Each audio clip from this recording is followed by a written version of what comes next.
by Jon Craig. Chief political correspondent Sir Paul McCartney and a host of rock and pop legends are backing a move in Parliament to protect music venues from closure. Senior Labour MP John Spellar, a government minister under Tony Blair and Gordon Brown, is introducing a bill in the Commons to change planning laws. The proposed new law is backed by stars including Sir Paul, Chrissie Hynde, Craig David, San Shaw, Ray Davies, Billy Bragg, Fergal Sharkey and Pink Floyd drummer Nick Mason. UK Music, a campaign group representing both the recorded and live music industries, said that over the past decade 35% of music venues across the country have closed. Among venues that have had to fight closure threats are London's iconic dance club Ministry of Sound and the 100 Club, where The Who, Sex Pistols and Oasis have performed.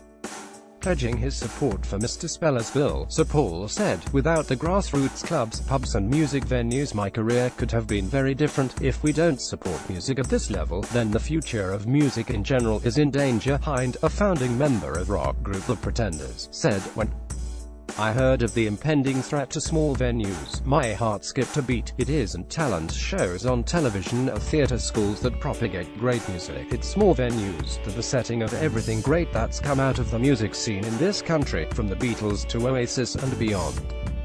England has long led the world of popular music. The rest of the world follow England. If small venues shut down, so will England's unique creative output. It will be like locking up playgrounds at schools.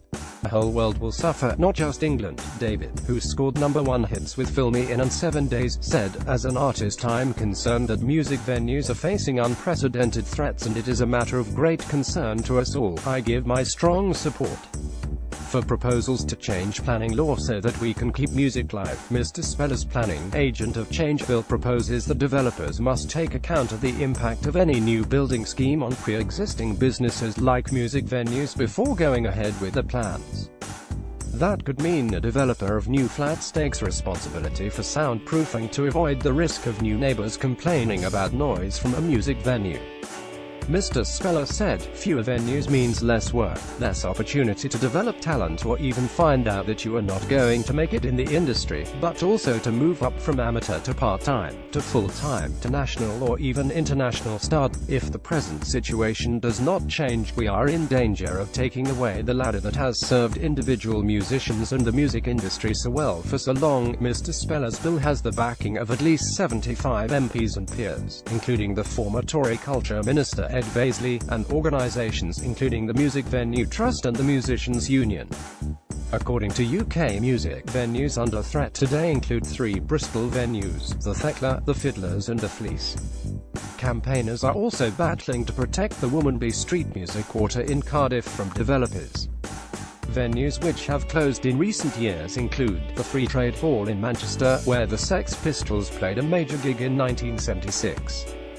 The venue, which also hosted Bob Dylan, was demolished and has been replaced by a hotel. The Boardwalk in Sheffield, which saw the debut of The Clash and the Arctic Monkeys breakthrough, before shutting in 2010. The Square in Harlow, which hosted Coldplay, Blur, Supergrass and Muse when they were starting out, were closed last year as a result of a planning dispute. UK Music's chief executive Michael Duffer, himself a former Labour MP, said if closures continue they will severely impact the music industry's ability to grow the huge contribution it makes to the UK economy. He added, "The UK music industry contributes more than £4 billion to our economy and brings pleasure to millions of people at home and overseas. It's time for the government to get behind the legislation and help save the venues that are such a crucial part of the music industry." Post